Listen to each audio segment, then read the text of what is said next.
पकड़ लिए। तो उन्हें बोला तुम मेरे को नमाज से रोक रही, मैं नमाज पढ़ने जा रहा हूँ, तुम्हें नमाज से नहीं रोक रहा हूँ, हुजूर के खिलाफ जाने से रोक रहा हूँ, क्योंकि हुजूर सूरज निकलते वक्त नमाज पढ़ने से आपने मना फरमाया है। ये उन्होंने बोला एक बात।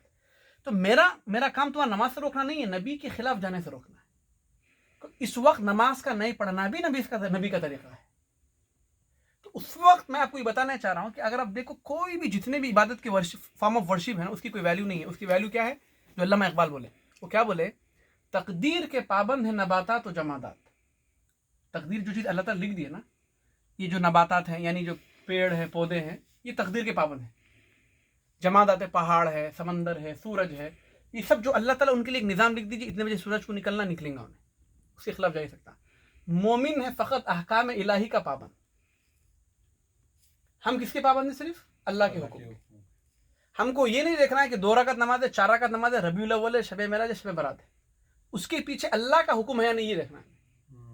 ये इंपॉर्टेंट है। तो इबादत चाहे वो तहज्जुद हो, चाहे वो तरावी हो, चाहे वो शब मेराज में जगना, शब बरात में जगना हो, तुम उसके अंदर $1 मिलियन भी खर्च कर दो रात में, अल्लाह के नज़दीक कोई वैल्यू नहीं है। वैल्यू क्या है? क्या नबी ने, अल्लाह ने उसका हुक्म दिया है उस स्पेसिफिक रात में, ये है। अगर नहीं दिया, चैप्टर क्लोज। तो हमारी जो पूरी जो जिंदगी चल रही ना, हम लोग क्या समझते हैं? हम हज कर ले रहे, नमाज पढ़ ले रहे, तिलावत कर रहे हैं, शब बरात में जग रहे, शब कदर में जग रहे, उसके अगर डेप्थ में जाए आप कुछ कर रहे हैं ना, ऐसा आप 2 लोगों को कुछ मान रहे हैं। किसको? अल्लाह को, रसूल। दोनों को हटा दो, किसी चीज़ की वैल्यू नहीं है। उन्होंने बिद्दत जो के ऊपर जो बोले, ज़रा उसको फिर से एक मरतबा बोलो आप कि बिद्दत में अगर ये मान रहा है कि हुज़ूर सल्लल्लाहु अलैहि वसल्लम की नबूवत को नहीं मान रहा है। बिदअत का मतलब ये होता है कि बिदअत शिर्क के बाद सबसे बड़ा क्राइम है। शिर्क ये अल्लाह के खिलाफ ऑब्जेक्शन है, और बिदअत नबी की नबूवत के खिलाफ ऑब्जेक्शन है।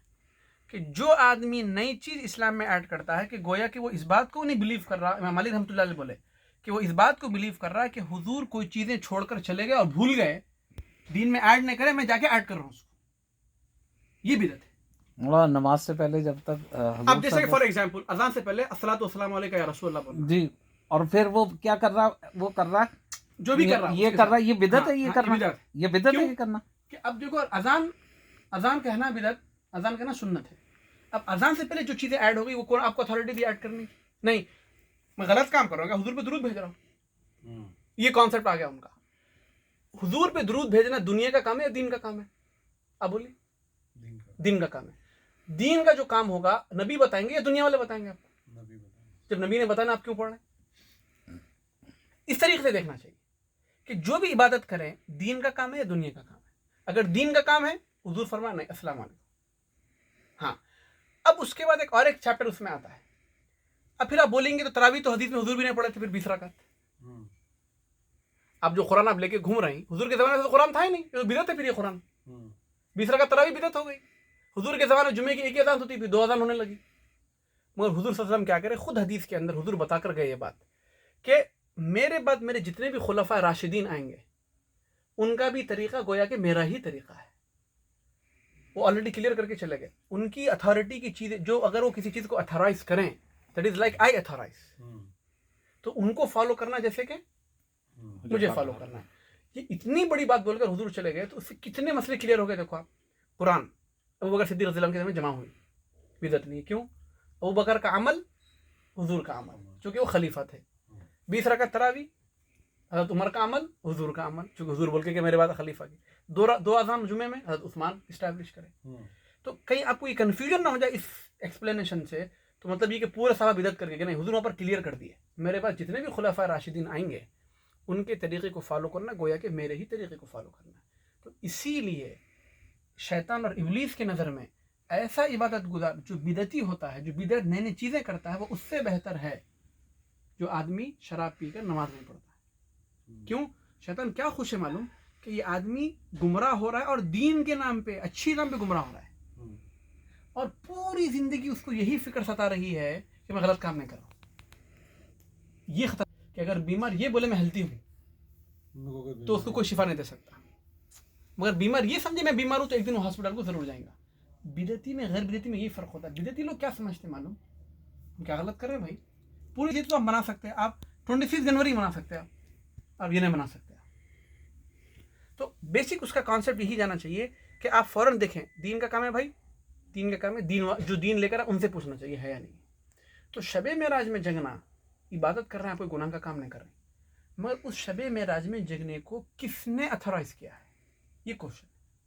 خلفائے راشدین نہیں, صحابی نہیں, طب تابعین نہیں, یہ بعد میں 400-500 سال بعد ایڈ ہو گئی چیز جا کے. اور ایک چیز اس کے اندر, عبادت آپ سال کے 12 مہینے کرو گے, ابھی جا کے کرو رات میں عبادت, وہ کون روکنے والا. لیکن اسپیسیفکلی اسی رات میں اس کو مخصوص کرنا یہ بدعت ہے. اب جیسے کہ تیسرا ہے ہمارے پاس, مرنے کے تیسرے دن فاتحہ خوانی ہوتی. کیوں اللہ میاں جس دن میں اس دن نہیں سنتے کیا؟ کانسیپٹ کیا اس کے پیچھے؟ 40واں تو مطلب یہ کہ اللہ میں 39 دن نہیں سنتے, 40 ڈیز اللہ میں یہ کانا کھڑے ہو جاتے تمہارے عیسیٰ علیہ السلام کو سننے کے بعد. یہ کس نے بنایا؟ یہ آئے ہندوؤں کلچر سے, تیجا اور تیجا ہو یا 40واں ہو, یہ سب آیا نا. اور اب دیکھیے کہ جو اللہ میں حی و قیوم ہے 24 گھنٹے, اس کے لیے کوئی دن خاص نہیں, کوئی رات خاص نہیں, تو اس کے لیے کیا تیسرا چوتھا 10واں بھائی مرنے کی فرمات پڑھ کے بخش ہو کیا جانا تو ہی ہے نا. تو اس وجہ سے میں یہ چیپٹر جزاک اللہ خیر, جزاک اللہ خیر, اس وجہ سے میں چیپٹر کو لے کر آیا ہوں تاکہ لوگوں کی اس بات سے آپ لوگوں کو مس گائیڈنس نہ ہو جائے. ہم غلط تھوڑی کر رہے ہیں. اچھا ایک بات بولتے ہیں آپ لوگ, چونکہ ریکارڈ کریں اس لیے میں اور بھی چیز کلیئر کر دے رہا ہوں. بسم اللہ الرحمن الرحیم, شکریہ. اور ایک چیز کلیئر کیا ہے, آپ کی وداؤٹ پرمیشن میں جو اسٹارٹ کرا, معافی چاہتا ہوں میں. الطاف بھائی کا گھر ہے, ان کی پرمیشن. شکریہ. اچھا اور ایک بات میں بتانا چاہ رہا تھا, جیسے اگر لوگوں کو بولنا شروع کرتے ہیں نا, حضور کے زمانے میں پلین تھا کیا؟ حضور کے زمانے میں ایئر کنڈیشن تھا کیا؟ حضور کے زمانے میں کارپیٹ تھا کیا؟ ہاں, کار میں جو ہے جانا بھی بدعت ہے, گھوڑے پہ جاؤ. اب ان سے یہ سوال یہ پوچھو, کار میں جانا دین کا کام ہے دنیا کا کام ہے؟ بیوقوف, دنیا کا کام ہے, nothing to do with them. Fly کرنا یہ دین دنیا کا کام ہے, کارپیٹ بچھانا دنیا کا کام ہے, مائی کا استعمال کرنا دنیا کا کام ہے. Is nothing to do with دین. دین سے ریلیٹڈ جو چیزیں ہوں گی وہاں دیکھا جائے گا بدعت ہے یا نہیں ہے. دنیا کے معاملے جتنی ترقی کرو. ایک مثال دے رہا ہوں میں آپ کو, حضور مدینے میں آئے, مدینے میں جب آئے تو ایک باغ میں گیا کھجور کے, اس کو بولتے تعبیر نخل. تعبیر نخل کیا ہوتا تھا, فیمیل کھجوروں کی درخت کو میل کھجوروں پہ لوگ رکھتے تھے, گروتھ بڑھتی تھی کھجوروں کی, اس کے اندر میل فیمیل ہوتے ہیں کھجور کے درخت میں بھی. تو حضور بولے میرے کو اچھا نہیں لگ رہا ہے عمل, اٹ لک ویئرڈ. تو حضور بولے آئندہ سال سے مت کرو. جب آئندہ سال نہیں کی تو کھجور ہوئی نہیں مدینے میں. تو حضور بولے کیا بات ہے, اس سال کھجور نہیں ہوئے. حضور چونکہ اب لاسٹ ایئر بولے تھے نا اس طرح کرنے سے اچھا نہیں لگ رہا ہے, نہیں نہیں میں چینج کر رہا ہوں, یہ تمہارا دنیا کا مسئلہ, تم جو چاہے کرو. صلی اللہ علیہ وسلم. کیونکہ تم دنیا کے معاملے میں مجھ سے زیادہ جانتے ہو, اگلے سال تم جو چاہے کرنا کرو. دیکھو حضور فوراً بیک اپ ہو گئے. ماشاءاللہ. کیوں؟ جھاڑوں کا ایک دوسرے پر ڈالنا, میل اور فیمیل کا, یہ دنیا کا مسئلہ ہے, دین کا مسئلہ نہیں ہے. حضور کو اس چیز کا احساس ہو گیا, اپنا اسٹیٹمنٹ واپس لے لیا حضور. یہی ہے. تو اس طریقے کی جو چیزیں ہوتی, چاہے وہ کارپیٹ ہو یا فلائی ہو یا جو بھی ہو, یہ سب چیزیں کیا ہیں, یہ دنیا کے مسائل ہیں. چاہے آپ چھپر کی مسجد میں نماز پڑھیں, چاہے ایئر کنڈیشن میں پڑھیں.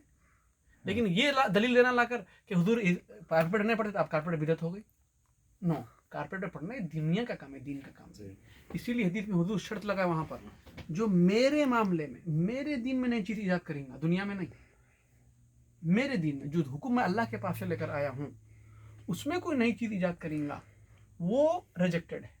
اب دنیا میں آپ جیسے چاہے کرو, جتنی ترقی کرنا چاہے کرو, اس میں کوئی اس کا انکار نہیں ہے. تو میں اسی لیے اب اس کانسیپٹ کو ہم لوگ بہت سارے کنفیوز کہاں ہو جاتے ہیں, اس عبادت کی آؤٹ سائڈ کو دیکھ کر کنفیوز ہو جاتے ہیں. بھائی at least is better than nothing, کم سے کم بار میں جانے سے بہتر ہے مسجد میں آ جائے. لوگ یہ بولتے ہیں شب معراج میں گانے سے تو بہتر ہے مسجد میں آ جائے, فالتو چیزیں کرنے سے یہ آ جائے. ہم مووی کو نہیں جا رہے, ہم تھیٹر میں نہیں جا رہے, ہم اس سے اچھا ہم جو ہے بیٹھ کے نماز پڑھیں. میرا بیٹا گرل فرینڈ لے کے آ گیا, کم سے کم آتا ہاں آتا تو ہے نا, کم سے کم گرل فرینڈ کے ساتھ گرل فرینڈ ساتھ ہیں, آیا تو صحیح مسجد کو. ہمارے جیسے جاپان میں ایک تھے پاکستانی, تو انہوں بچوں کو بولے گئے تھے مسجد میں تو کم سے چرچ چلے جا, بولے وہ جا کہیں نہ چلے جا, مسجد نہیں جا رہا تو کم سے کم چرچ چلے جا, مگر کوئی عبادت گاہ پہ جاؤ. بولے گئے تھے آگے مندر بھی بولے گئے. تو وہی بتانا چاہ رہا ہوں, واخر دعوانا الحمدللہ. شکریہ, جزاک اللہ خیر.